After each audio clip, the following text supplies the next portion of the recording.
ਸਤਿਨਾਮ ਕਰਤਾ ਪੁਰਖ ਨਿਰਭਉ ਨਿਰਵੈਰ ਅਕਾਲ ਮੂਰਤਿ ਅਜੂਨੀ ਸੈਭੰ ਗੁਰ ਪ੍ਰਸਾਦਿ ਜਪੁ ਆਦਿ ਸਚ ਜੁਗਾਦਿ ਸਚ ਹੈ ਭੀ ਸਚ ਨਾਨਕ ਹੋਸੀ ਭੀ ਸਚ ਧਨਰਪਾਨ ਧ੍ਰਿਤਮਾਨ ਧਰਾ ਧਰ ਅਨ ਬਿਕਾਰ ਅਸਤਾਰੀ ਹਉ ਮਤ ਮੰਦ ਚਰਨ ਸਰਨਾਗਤ ਕਰ ਗਹਿ ਲੇਹੁ ਉਬਾਰੀ ਤੁਧ ਭਾਵੈ ਦਾ ਬਖਸ਼ ਲਾਹਿ ਖੋਟੇ ਸੰਗ ਖਰੀ ਨਾਨਕ ਭਾਵੈ ਪਾਰ ਬ੍ਰਹਮ ਪਾਹਨ ਨੀਰ ਤਰੇ ਡੰਡੌਤ ਬੰਧਨ ਅਨਕ ਬਾਰ ਸਰਬ ਕਲਾ ਸਮਰਥ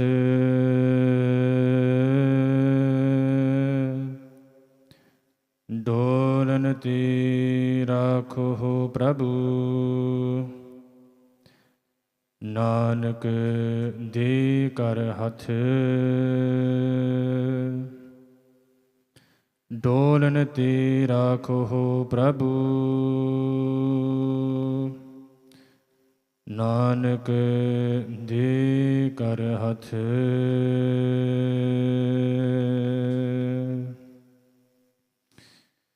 ਗੁਰੂ ਪਿਆਰੀ ਗੁਰੂ ਸਵਾਰੀ ਸਾਧ ਸੰਗਤ ਜੀਓ, ਆਪ ਜੀ ਧੰਨ ਧੰਨ ਸ੍ਰੀ ਗੁਰੂ ਗ੍ਰੰਥ ਸਾਹਿਬ ਜੀ ਦੇ ਪਾਵਨ ਪਵਿੱਤਰ ਹਜ਼ੂਰੀ ਇਕੱਤਰ ਹੋ ਰਹੇ ਹੋ।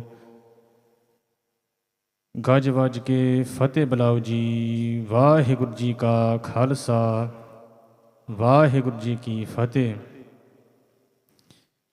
ਧੰਨ ਧੰਨ ਸਤਿਗੁਰੂ ਸਾਹਿਬ ਸ੍ਰੀ ਗੁਰੂ ਅੰਗਦ ਦੇਵ ਸਾਹਿਬ ਜੀ ਮਹਾਰਾਜ, as we're gathered here today to commemorate the Joti Jot, that day, that auspicious day, as Guru Angad Dev Saji Maharaj would have passed on that Jot, that divine light of Akal Purakh Vaheguru Ji, onto Sri Guru Amar Das Sahib Ji Maharaj, our third Guru. Dhan Dhan Sri Guru Angad Dev Saji Maharaj, our second Guru. That Jot, ਉਹ ਵਾਪਸ ਗਿਆ back to that one Akal Purakh Vaheguru as they departed for Sachkhand. There's a popular shabad which is either used when the Gyani sing Singhani as they do the Prakash seva of Sri Guru Granth Sahib Ji Maharaj, and they're about to read from the Angas of Sri Guru Granth Sahib Ji Maharaj, the Hukamnama Sahib. They usually sing and they ask the Sangat to sing along this specific shabad in which the poet known as Tal, there's a numerous amount of poets that have provided Bani which is within Sri Guru Granth Sahib Ji Maharaj, as well as the Guru Sahiban and many Bhagats. They say this shabad, so kaho tal Guru Seviya ah nis sahaj subahi, as if to say that pat tal, that poet tal, kaho tal Guru Seviya, that person who does seva of Sri Guru Angad Dev Sahib Ji Maharaj, ah nis sahaj subahi, day and night, if they are drenched in that love of Sri Guru Angad Dev Sahib Ji Maharaj's charan, of their beloved feet, Ahanis Sahaj Subah, day and night they serve the Guru, then they get this Subah of Sahajta. Not only that, within themselves they get to realize the ultimate truth of Akal Purakh Vaheguru, Darsan Parsya Guru Ka. When they gaze upon that sight of Guru Angad Dev Sahib Ji Maharaj, as they have that darshan of Sri Guru Angad Dev Saji Maharaj, and they touch those pavitra charan of Sri Guru Angad Dev Saji Maharaj, janama marana dukh jai. That dukh which has been chasing us constantly from this life to the next, from the next life to the other, janama marana dukh jai, that dukh which we ourselves can never get rid of, through the darshan of Sri Guru Angad Dev Saji Maharaj, janama marana dukh jai, it disappears in an instant. Now I thought it'd be important to mention the moments before the Joti Jot of Sri Guru Angad Dev Saji Maharaj as we carry on with this vichar. So as that Jot, like we said earlier, was passed on from Sri Guru Angad Dev Saji Maharaj to Sri Guru Amar Das Saji Maharaj, as they sat Sri Guru Angad Dev Saji Maharaj on their throne, on their Takht Sahib, the Devi Devte, as we know, 33 million different types of Devi Devte came on their chariots, on their horses. They flew over to Sri Guru Angad Dev Saji Maharaj, and they made a humble request, a benti in the charan of Sri Guru Angad Dev Saji Maharaj, and says, Maharaj, your time here in your bodily swarup now on this world is up. And bentiya Maharaj, can we please escort you to those upper realms of Sachkhand?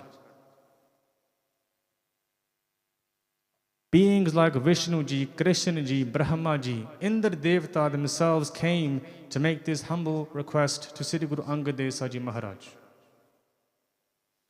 And Guru Angad Dev Saji Maharaj, in khushi, in happiness, they did a huge langar for the sangat.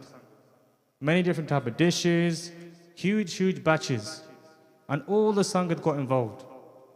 And as the Diwan was going on, Sri Guru Angad Dev Saji Maharaj was sat upon their throne, and within the sangat, a small amount of shanka had entered the minds of the Sikh. Shanka meaning doubt. The doubt was this, that they thought to themselves, if Guru Angad Dev Saji Maharaj are going to leave their sarir, if they're going to go back to that place of Sachkhand, then there's two options. They can either go like Guru Nanak Dev Saji Maharaj went, and if you remember that Sakhi, the final few moments of Guru Nanak Dev Saji Maharaj in their bodily swarup in this world, they placed a chadar over their body, and moments later when the Sangat decided to pull that chadar off the body of Sri Guru Nanak Dev Saji Maharaj, they'd completely gone and disappeared. No one can find them, no one had seen Guru Nanak Dev Saji Maharaj after that moment, in their bodily form. And the Sangha thought, if Guru Angad Dev Saji Maharaj do not leave this world the same way as Sri Guru Nanak Dev Saji Maharaj did, then they haven't got as much power as Guru Nanak Dev Saji did. They don't have as much power. So this little form of doubt had entered the mind of the Sangat, and Guru Angad Dev Saji Maharaj, or Antarjami, they knew exactly what was going through their minds. And out of their daya, out of their compassion, they thought to themselves, if a Sikh has even the smallest form of shanka, doubt that enters their mind, that janam marana, that dukh will always remain. It will always remain. They will still have to come back to this world over and over again. Why? Because they had this small amount of shanka in their mind. So out of the compassion of Guru Angad Dev Saji Maharaj, they decided to play out that Kautak. As they sat on their throne, slowly and slowly the Sangat are looking upon Guru Sahib Ji, and their body is slowly disappearing in front of them. And as the Sarup of Sri Guru Angad Dev Saji Maharaj completely went alop, completely disappeared, a huge commotion broke out. All the Sangat rushed into the Darbar, and remember, Guru Amar Das Saji Maharaj is now the Guru. So Guru Amar Das Saji Maharaj are in langar, committed, immersed in seva. They hear what's happened, they rush over to the Darbar, and they fall at that throne of Sri Guru Angad Dev Saji Maharaj. They say, Maharaj, bentiya in your charan, Maharaj. It is the fault of us, we are the Sangat, Maharaj. It's because of us you decided to leave. It's our kami. We had the Shankar, Maharaj. You do kirpa, you bless us, so that this Shankar leaves our mind. Maharaj, kirpa karo, please return to this world and fulfill the maryada of this dunya in where we can do sanskar of your body. Maharaj, don't leave for Sachkhand like this. Maharaj, allow us to complete the maryada of this world. So back come Guru Angad Dev Saji Maharaj. And it's important for us to pause at this moment that doubt that can fill any one of our minds, Sangatji. Sikhi isn't an easy path. We should have this Shabad as our adar, as our support in our day-to-day lives. In fact, any part of Gurbani, any Shabad from Gurbani should be our adar. Why? Guru Arjan Dev Saji Maharaj say, Jahmat pita sutmeet na pahi, man naam uha tere sang sahai. That place, once we leave this world where neither our father, our mother, our brother, our sisters can reach, can offer that support, only there can naam, man naam uha tere sang sahai, and only naam can be our support there. So back to the point, this Pangadi, this Shabad should be our anchor as we travel on this path of Sikhi, and that Shabad is this: Bhagda ki chal nirali, chala nirali, Bhagta hankeri, bhikham marg charana, lab lob ahankar, taj drisna, bahut nahi bolana, khanne ho tikhi, val ho neki, et marg jana. This path of Sikhi is not easy to tread upon, Sangatji. Bhai Sahib, Bhai Gurdas Ji, in their Vara, they gave such a beautiful analogy. The customer to go towards it to buy it. Unlike we see in Westfield, whatever type of shopping malls you guys go to. And here, Bhai Gurdas Ji are asking us to contemplate, have we ever had the opportunity to ask that piece of clothing, what type of mehnat, effort, what type of dukh that you had to go through in order for you to become so valuable as you're sat there hanging in this store? Traditionally, if you look in Punjab, if you look in India, cotton was used to create clothing. And if this analogy given by Bhai Gurdas Ji goes through the process by which cotton has to undergo in order to become valuable in the store. Initially, cotton starts off as a seed, a simple seed. And as the farmer sows that seed into the soil, off the get-go, the cotton has to make a decision, the seed has to make a decision. If I want to grow, if I want to sprout, I have to destroy my current form. Why? The shell of that seed will not allow me to grow. If that shell remains, I'm going to die. If I can break out of this shell, which is my current form, only then will I be able to grow, sprout, and then hopefully grow into a plant. So off the back, the seed's got to make a difficult decision. Then that seed sprouts. It sprouts so far into the sky, it's now become a very small shrub. And as that shrub grows, there's leaves growing from that shrub, and the cotton starts to appear in the form of small little buds, if you've ever seen them in India, in Punjab. Small, white, fluffy buds coming from this plant. And what the farmer then does, with a lot of mehnat, with a lot of effort, they will go and hand pick each one of these cotton buds.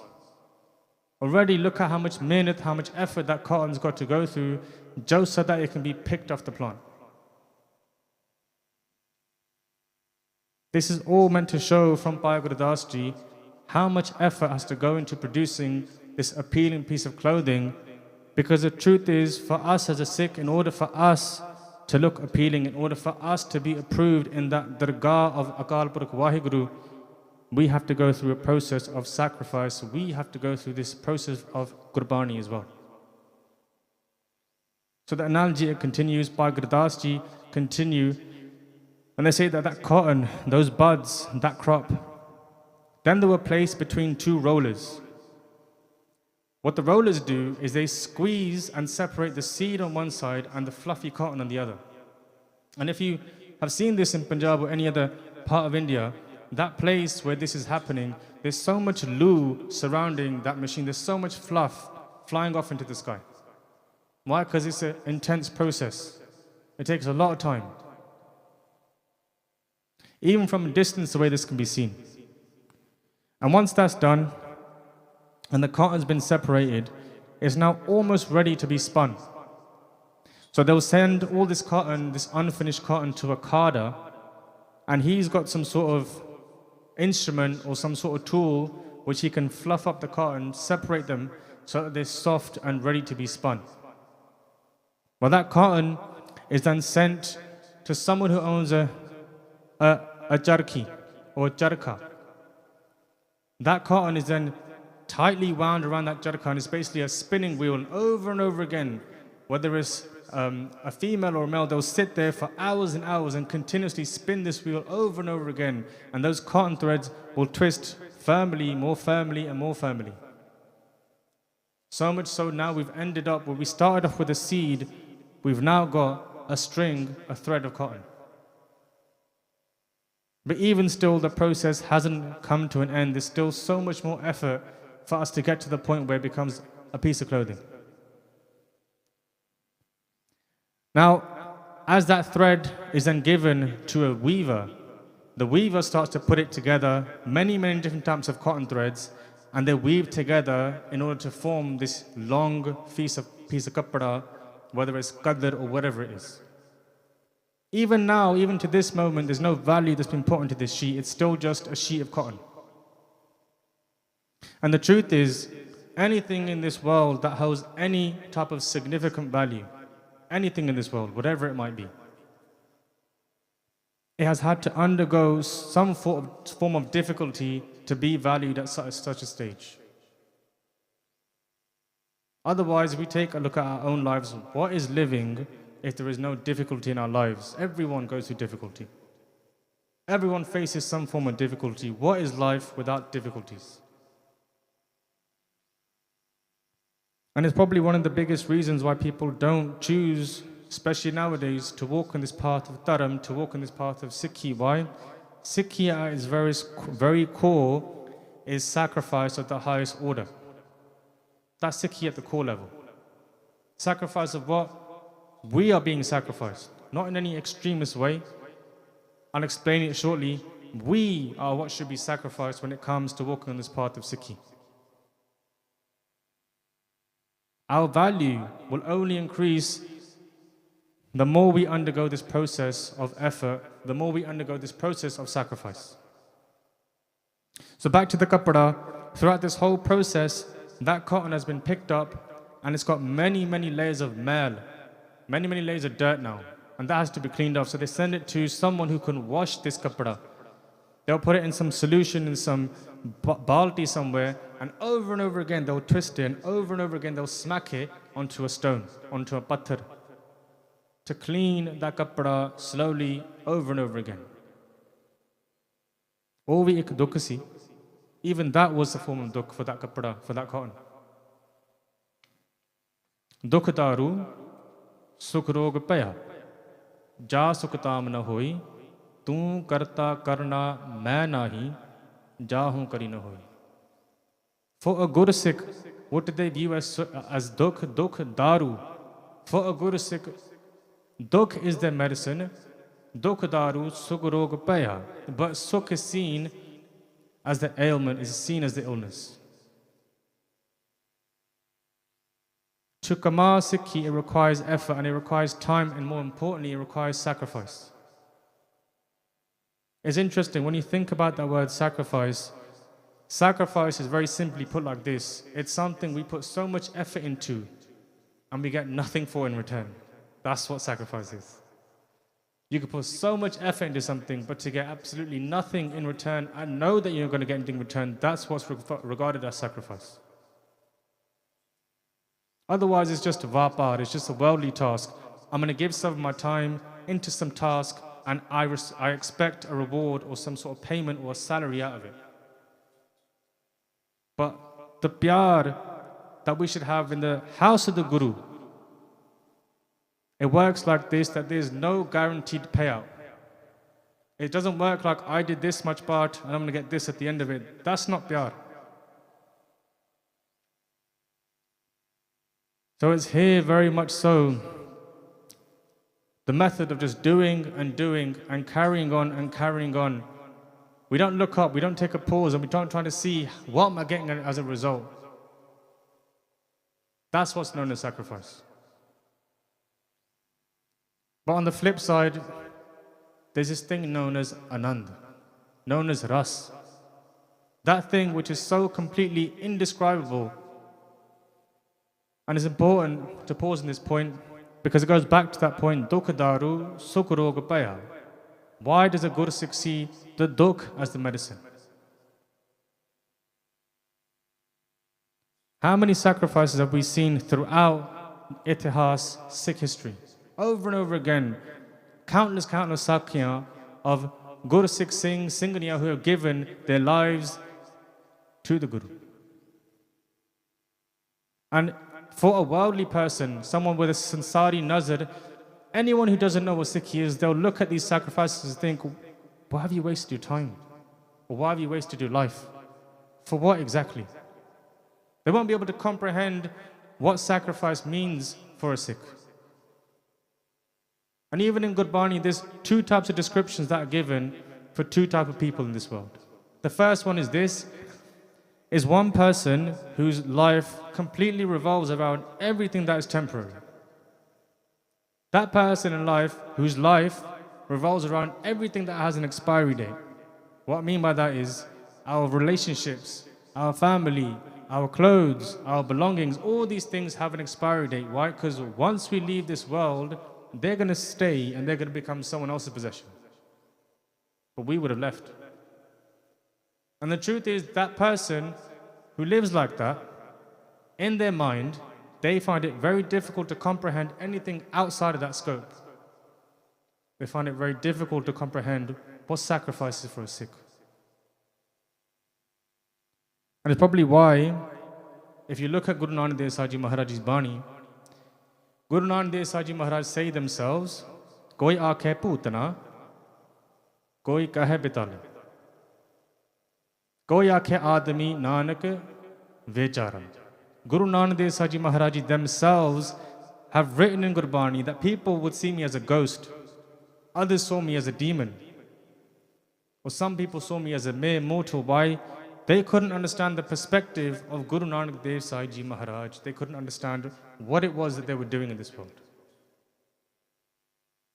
So back to this analogy of Bhai Guru Das Ji of cotton, they're explaining that that person who is walking this path of Sikhi, walking this path of Dharm, just like that kapda is made out of cotton, in order for us to reach this pinnacle of human life, this pinnacle of the experience of this human life, we also have to undergo a process of difficulty, a process of dukh, a process of minat, of effort, in which that Gursikh is refined over and over again until they reach that pinnacle. Going back to the analogy, that seed turned to a plant and eventually turned into buds. Those buds would then turn into a full sheet of kapda. And that kapda is now being cleaned and is now placed up into a store. Right? All those rolls that we see in these stores, whether it's in Southall, Broadway, in Punjab, whatever it is, it's now made it to the dukaan. And even to this point where it's made it, it's still not been valued. Even to this point, it's got no guarantee of ever receiving any approval. It could stay in that store, it could stay in that shelf all its life. A customer's got to walk in. A customer's got to look at that piece of kapda. He's got to feel it, she's got to feel it and think, is this going to crease easily? Is there good quality in this kapda? Am I going to be able to wear it on a day-to-day or for a specific event? It's up to the customer whether they approve the quality of that kapda. That kapda has no dava, no claim on how much it's worth. It's down to the customer. There's no guarantee that after all the dukh that cotton's gone through, that it's going to be sold, it's going to be approved in that shop. It's up to the customer. And similarly for a Sikh, in our Jivan, there's no guarantee that as we walk this path of Sikhi, as we commit ourselves to the bhajans of our Guru, there's no guarantee that we can turn around and say that we are approved in this house, in the house of this Guru. Why? That decision lies with the Sri Guru Granth Sahib Ji Maharaj. If they approve, then it's their kushi. If they don't, we have to sit and wait. We just keep on doing. This is the path of love. There's no statement, there's no claim, there's no dava we can make. In this world, we can use our homemade, we can use our ego. whether it's bartering for a bargain at a store, whatever it might be, having an argument with someone, that home has no power, guaranteed no power in front of Sri Guru Granth Sahib Ji Maharaj. And finally, let's say that kapda has been approved by that customer. He purchases it, she purchases it. They still need to take it to a tailor for it to be made into clothing. So as they take it to the tailor is going to cut it up. Even that is another dukh, to be cut up into pieces. And then he's going to put it onto a needle, and then they're going to poke hundreds of thousands of holes into it, and then stitch it together. And finally now this piece of clothing, after all that process, has reached its pinnacle, has reached its end. And Bhai Gurdas Ji are explaining here that if we as a human wish to reach the pinnacle of this human experience, then just like that cotton bud or that seed, we have to go through some form of mehnat, some form of effort for us to be appealing, for us to be approved in that dargah of Sri Guru Granth Sahib Ji Maharaj. And the question now is, what kind of mehnat? Hukm rajai chalna, nanak likhyana. There's only one type of mehnat. Can we live our lives in accordance with the hukm of Guru Nanak Dev Sahib Ji Maharaj? The value of that cotton, from where it started off as a seed, it was worthless. Even when it got to the point of cotton buds, it was worth very little. Now it's selling for hundreds, if not thousands, in front of this shop. How did it get so drastically changed in price? Once that cotton went through this whole process of change, once it went through this whole process of effort, only then did it increase in value. And it's very similar in our lives. When we go through a process of effort, when we go through a process of transformation, only then do we increase in value. Look, there's one type of living, right, which all of us go through. We wake up, we go to work, we go to school, we come back home, we chill out for a bit, we go to sleep. And then the cycle repeats again and again and again. And someone might look at us and say, you know, you're living, you've got life in you, you're breathing, you're walking, you're talking, you've got some life. But our life becomes a repeating machine. We become a meat machine. We're on repeat over and over again, like a soundtrack on repeat. And yes, that's one type of living. But if you ask Bhagat Kabir Ji, there's a different type of living. And they say in Gurbani, Kabir Pal Sumuha Sarvar Pala. Pī na sake koi neer, Bhag bade te payo tu par piyo, Kabir. They said there's this tank which is full of water, but no one seems to be able to see. Everyone's thirsty for it. No one's able to see where this tank of water is, but it's in front of everyone's eyes. Par piyo, Kabir. Only Kabir, Bhagat Kabir Ji, has had the opportunity to be able to find where this tank of water is, and they're just rajke, drinking it over and over again.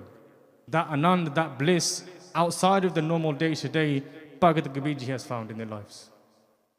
Again, a meat machine, on repeat, versus this andruni anand, which can rarely be found in people. 100%, we've all got the same life given to us. But those of us who have put effort into obtaining what we're searching for in this world, because we're searching for something, each and every one of us. We're all searching for happiness in one way or another. Those of us who have put effort towards finding that happiness, we're likely to find it, right? But the harsh truth here is those of us that have only spent our times searching for that temporary happiness. We've only spent our times revolving around those things that have an expiry date. Like I said, once we leave here, they're going to remain. Then the truth is, we leave here empty-handed. We leave here with absolutely nothing. But those people who have spent their time searching for Naam, like Guru Nanak Dev Sahib Ji Maharaj say, Jini Naam Tyaya, Gaye Masakat Kaal. They've taken flight. They've reached that dargah with masakat, with that effort they put in that kalana. Jini naam tyaya gai masakat kaal nanak te mukh ujle keti chutti naal. Not only have they got to that dargah, that court, and now they are approved by the Guru, they've taken countless of people along with them. the power of the Guru that they can impart into their Gursikh. Now we mentioned before that sacrifice, and especially in Sikhi, is hard for people with a sansari nazar like us to comprehend. It's not easy for someone who has spent their whole life working in this world to comprehend things that are outside of this dunya. Because we label actions as we see them. If I see someone moving boxes, if I see someone typing away at a computer, if I see someone, I don't know, making a rap in front of me, they're doing a job, they're going to get money out of it. Right? And even money, we label money as notes, as coins that we can put into our wallets. We label money as all those figures that help increase my balance in my bank account. We don't see money or wealth as anything else. Because our nazar, our perspective has been stuck within this world. But Guru Sahib Ji are saying constantly in Gurbani, they're saying constantly that there is another form of wealth which we cannot see with these eyes. That type of wealth which is earned through the efforts that we place within. We can put all the effort we need to externally, 100%, you can earn millions if you want. But Gurbani is talking constantly about that wealth that is earned within too. In this Jivan of ours, that external wealth can never truly be ours. Why? Like we said before, we're here now, we're going to go soon, that wealth will remain or become someone else's. That internal wealth is what's going to go with us. And it is the biggest ignorance that we have, which we believe this wealth in this world is ours. But we believe this internal wealth to be someone else's. Now, just to go back onto that point of sacrifice in Sikhi, it's not about who we can become, it's not about what we can protect. Sikhi is simply put, how much of ourselves are we willing to let go of? In other words, how much of this ego of ours are we willing to have destroyed? That is Sikhi, as simply as you want to put it. Growth, and I'm going to repeat it again, growth cannot be achieved without letting go of dead wood. But we seem to think otherwise. We think we can hold on to who we are, our old habits, our old perceptions, and somehow we can still reach Akal Purakh Vaheguru. But as you'll see through some Sakhiyan of Sri Guru Angad Dev Saji Maharaj, they lived that Jivan, in which the more they let go of, the more they were willing to be broken down, the more they were willing for this ego to be destroyed. The resulting factor for Sri Guru Angad Dev Saji Maharaj was they became that form of Akal Purakh Vaheguru themselves. Not because they were trying to protect something, not because they were trying to become something, only because they were trying to let go of who they were. Let go of that dead wood. Tan Sri Guru Angad Dev Saji Maharaj, their first name was Bhai Lehna Ji. And upon the first ever time that they had darshan, they met Sri Guru Nanak Dev Saji Maharaj. Guru Nanak Dev Saji Maharaj asked Bhai Lehna Ji, what is your name? And Bhai Lehna Ji says, my name is Lehna. And the first bachan that Guru Nanak Dev Saji Maharaj gave to Bhai Lehna Ji was, Tu Lehna, te asi tera dena hai. That you've come here to receive, we're the ones who are going to give something to you. The wheels are already set in motion from day dot. And after that interaction, Bhai Lehna Ji, they were given agya to go back to their home, because they made the decision that they want to stay for a few, whatever it was, months, years, ends up being 7 years actually, to do seva and sangat of Sri Guru Nanak Dev Saji Maharaj.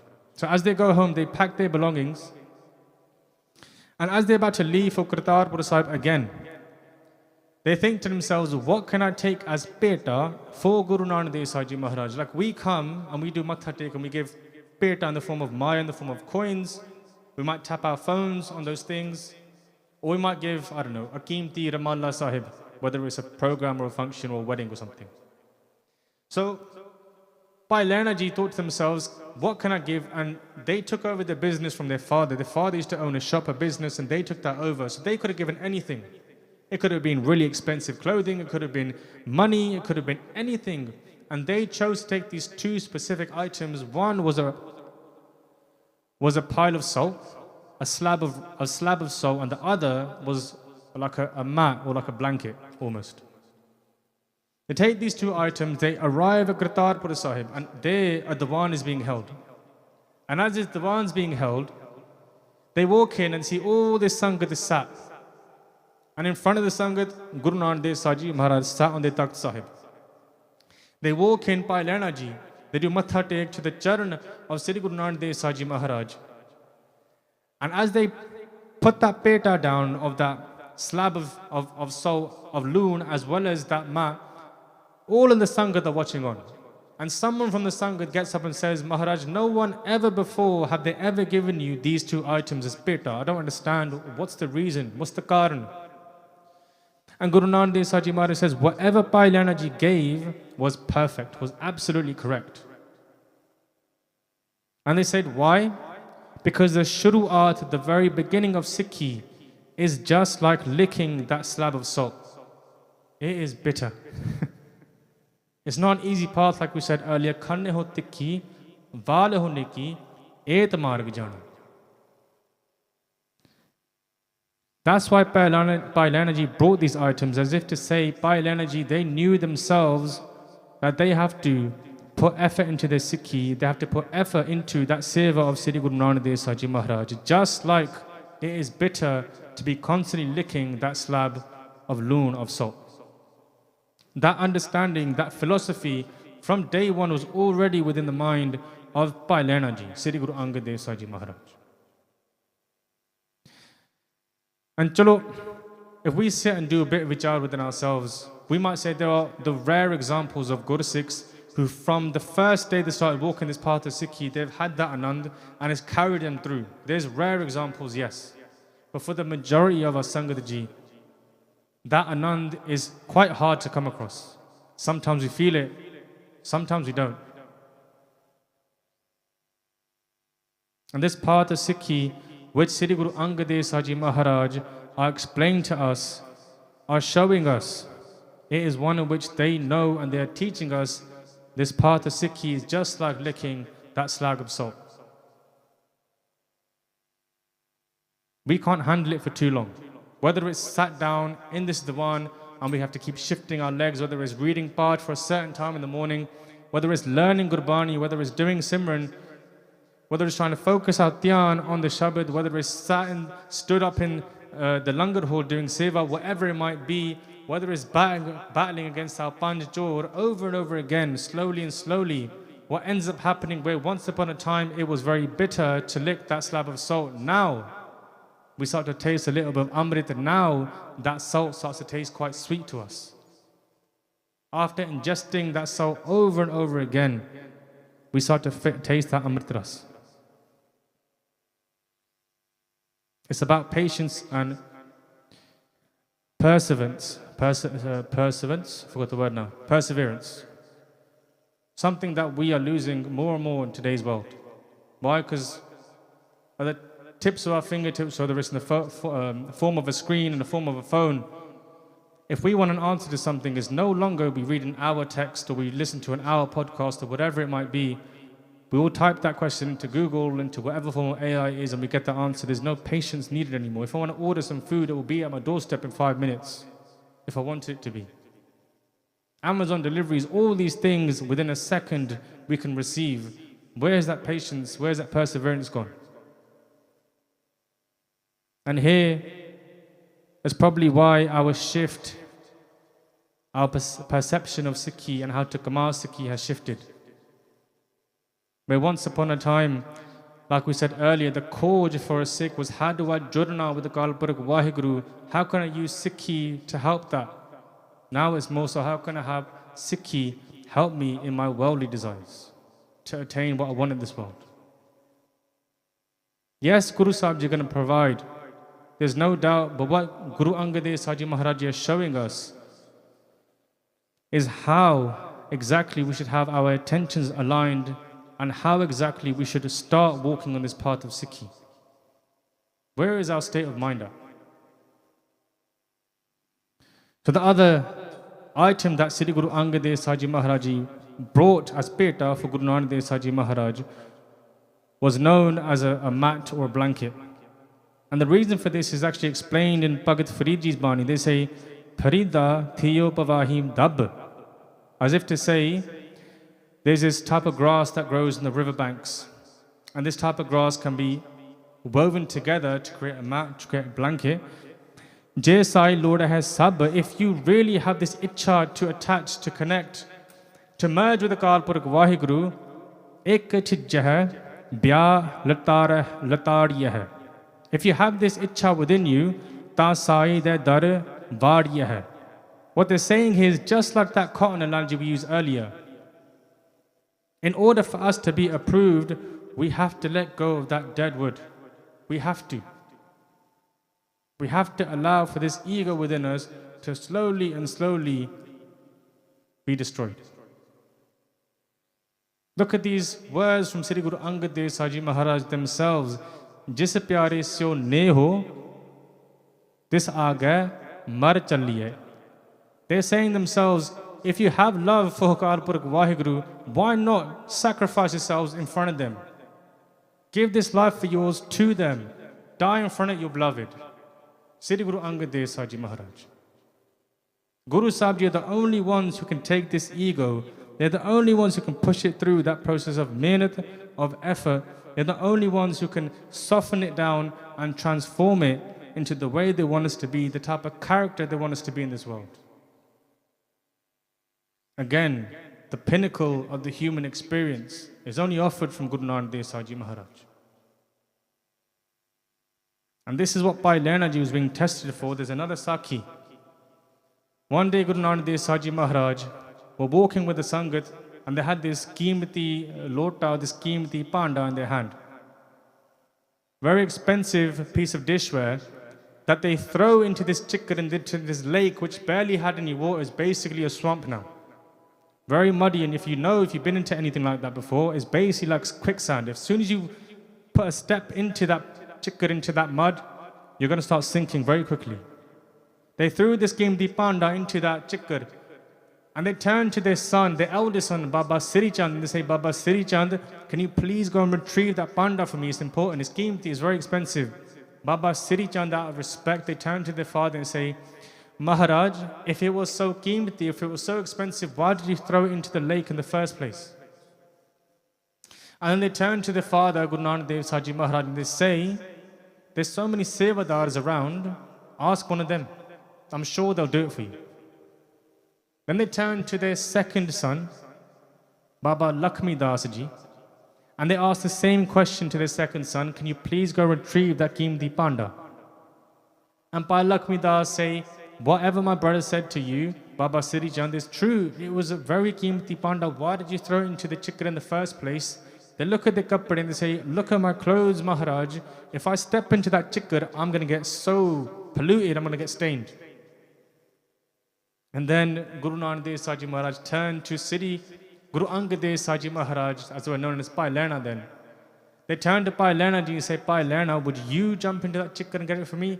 Without any hesitation, without thinking about it for a second, they jumped into that chikkar, they're sinking, they grab hold of that panda, they come on. As they come out from that chikkar, Guru Nanak Dev Saji Maharaj, they bring them into their embrace. They hug them tightly, and they say these words to Bhai Meharinder Ji. They said, I've been searching for someone like you for so long. Not only did you pick up this panda out of this chikkar, you have literally lifted the whole of mankind out of their chikkar. What is their chikkar? What is that pau that we're trapped in on a day-to-day? Pau, jal, two words put together. Pau meaning fear, jal meaning water. We are in this ocean of fear, this ocean of kaljug. Every single day, every step we take, we are engulfed in fear. We don't know what's going to happen next. Every second that ticks by, we are trying to think of how to stay afloat. And Guru Nanak Dev Saji Maharaj, they turn to Sri Guru Angad Dev Saji Maharaj, Bhai Meharinder Ji, and they say, you are going to be able to pull all these people of this world out of this chikkar. I've been searching for someone like you for so long. And then they turn around to Bhai Meharinder Ji and say, that person who cannot accept this small hukum of mine, how are they going to be able to accept the bigger hukum? As in to say, when I ask for something more, how are they going to be able to turn around and accept that hukum from me? Guru Nanak Dev Sahib Ji Maharaj. This is where that mehnat, that effort of Bhai Lehna Ji started to turn into bakshish, kirpa. There's another Sakhi that comes to mind. One day in Kartarpur Sahib, there was a Diwan being held. Guru Nanak Dev Sahib Ji Maharaj sat upon their takht, their throne. The sangat are sat singing and the kirtaniya are singing kirtan. At the end of that evening Diwan, Guru Nanak Dev Sahib Ji Maharaj bring all the sangat together and say, there is a badabu, there's a really bad smell in this darbar somewhere. Where I say the Diwan was really nice, but there's a smell and it's distracting people. Come together for the whole evening, please clean this place from head to toe. Clean this place up, and then tomorrow we can just carry on as normal. So many members of Sangat come together. They spend the whole night cleaning the whole darbar. Many different kapade, many different types of water, solutions, milk, dahi was even used. And the next day it's sparkling clean. The Sangat come back in the evening, Guru Nanak Dev Sahib Ji Maharaj come back. Diwan is held, and at the end of the Diwan, they call all the members of Sangat back, and then Bhai Lehna Ji, and they say, Bhai Lehna Ji, I don't understand, the smell, that badabu is still permeating in the air. It's still here. They haven't got rid of it. And they turn to Bhai Lehna Ji and say, I want you to now take care of this. They cleaned as much as they could. I want you to take care of this. I'm going to place this as your responsibility. So all night long, Bhai Lehna Ji are cleaning, mopping, sweeping. And it comes to a specific time of the night, they go to this one corner of that darbar and they find this pile of old cloth, old rags, stored in the corner. And the smell is getting even more profuse as they're walking closer to it. And as they get closer, they pick up these rags from the floor, and what do they find? A dead rat lying there underneath all these rags. They sweep it up, they clean it up. The next day, Guru Sahib Ji come back, the Diwan is held again in the evening, and Guru Nanak Dev Sahib Ji Maharaj turned to Bhai Lehna Ji and say, what did you do that was so different to what the Sangat did? How is it that you managed to get rid of this smell? And Bhai Lehna Ji said, look, Maharaj, quite simply, there was a pile of rags in the corner. I found a dead rat underneath and I just got rid of it and I cleaned everything again. And Guru Nanak Dev Sahib Ji Maharaj asked Bhai Lehna Ji, did the Sangat not find this when they were cleaning? Surely it would have been quite easy to find. And Bhai Lehna Ji said, when I asked the Sangat, did you not see this pile of rags in the corner? They all turned around and said to me, I asked him to clean it up. And then the next person said, no, I asked her to clean it up. She said, no, I asked Baji to clean it up. I asked Benji to clean it up. Everyone passed that responsibility on to the next person. Now what does that mean for us? What is the essence of this Sakhi? The essence of this Sakhi is this. We ourselves have been washing our bodies, have been cleaning ourselves up so that we look pure in the eyes of society. We have a good standing in the eyes of society. Whether it's how we dress, whether it's the kapade that we wear, whether it's how we comb our hair, comb our dari, whatever. Whether it's how we tie our dastara, whether it's how we treat people, how we go to people in humility, how we speak to people, we make sure that externally to every single person, we are pure.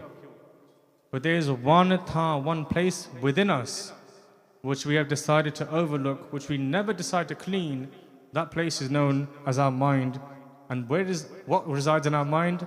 Our home, our ego. Just like that pile of rags in the corner with that dead rat, no one decided to put water there to clean it, because water is only going to clean that place where you decide to put it. And for us, we don't decide to clean that one place where we know that there is a home dirga roga hai, daru pi samay. There's a critical illness within us known as our home, and it resides in our mind. That's where the rat is, but no one decides to clean that. Yes, water was used to clean that darbar in the Sakhi. What do we use to clean this mind? Mara says, Pariya mat papa ke sang oh tope na ve karan. It's that affection that we have with the Naam, with the Gurbani. But the question here is, how deep do we take that connection? Do we take it to the point where we can speak Gurbani, we can sing it, but we don't take it where it needs to go, into our home to destroy what we think we are, who we think we are. Purni papi akhar nahe, kar kar karna likh le jaho, ape beej, ape hi khao, nanak hukmi, ab ho jao. We're talking about hukm. The mehnat of a Sikh is what? The efforts of a Sikh is, can we align to the hukm of Guru Sahib? And what Guru Nanak Dev Saji Maharaj are saying here, whatever we are, whenever we do with this mind, the actions are going to keep adding up. We're going to take these actions to us as our wealth when we stand in that Dargah of Akal Purkh Waheguru, and then they're going to decide for us whether we are approved or not. Just like that piece of kapada. Are we going to be approved in that Dargah? Ape beej, ape hi khao. And we're going to keep doing the same actions over and over again until this thing is sorted out. Nanak hukmi, ab ho jao. If we align to that hukm, janam maran dukh jaye.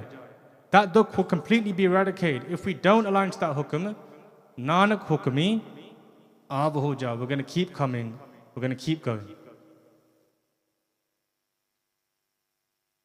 The power of Gurbani allows us to go within, it allows us to assess who we are.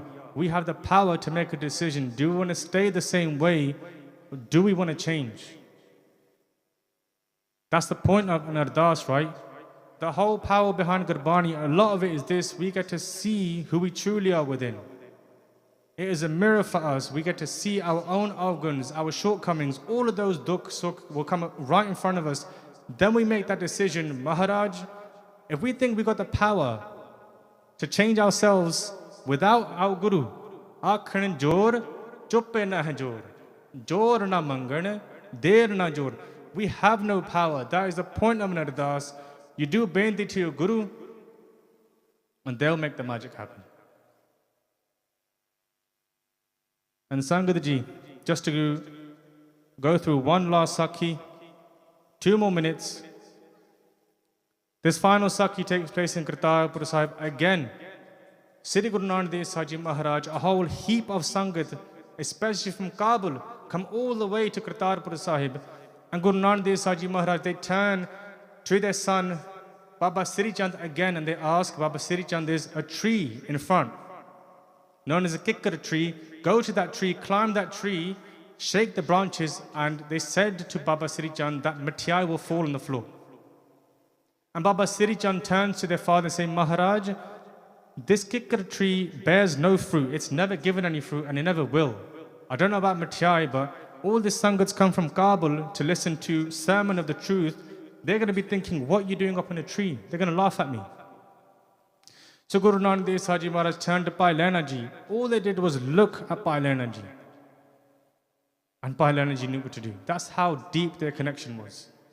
They looked at Bhai Lehna Ji. Bhai Lehna Ji walks to that tree. And as they walk into that tree, Baba Sri Chand says in their ear, listen, Guru Nanak Dev Saji Maharaj, my father, they're getting older now.